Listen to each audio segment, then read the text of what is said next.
দুর্নীতি আমাদের সমাজে ওয়াইড স্প্রেড এবং সিস্টেম এভরিহোয়ার।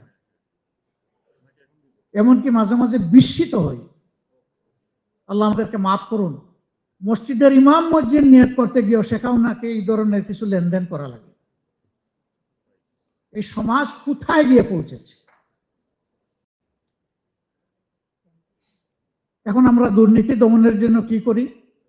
আমরা দুর্নীতির পাতা অথবা ডাল ধরে টান দিই, কিন্তু মূল যে জায়গাতে রয়ে যায়, কাণ্ড যে রয়ে যায়। দুর্নীতি যারা করেন তারা নিজে অন্য জায়গায় গিয়ে দুর্নীতির শিকার হন, এটা পছন্দ করেন না।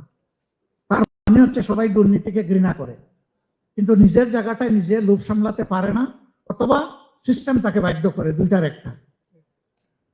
যদি একটা হেলদি এনভায়রনমেন্ট আমরা ক্রিয়েট করতে পারি, তাহলে আলহামদুলিল্লাহ সবাই কমফোর্ট জোনে চলে আসে।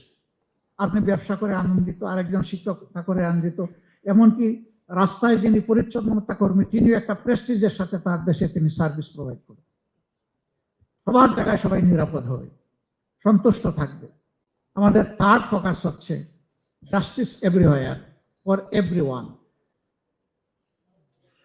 এই তিনটা জিনিসকে যদি আমরা অ্যাসার্ট করতে পারি সমাজে, আমাদের ব্যবসা হবে সাস্টেইনেবল এবং নেশন হবে প্রগ্রেসিভ, ডাইনামিক।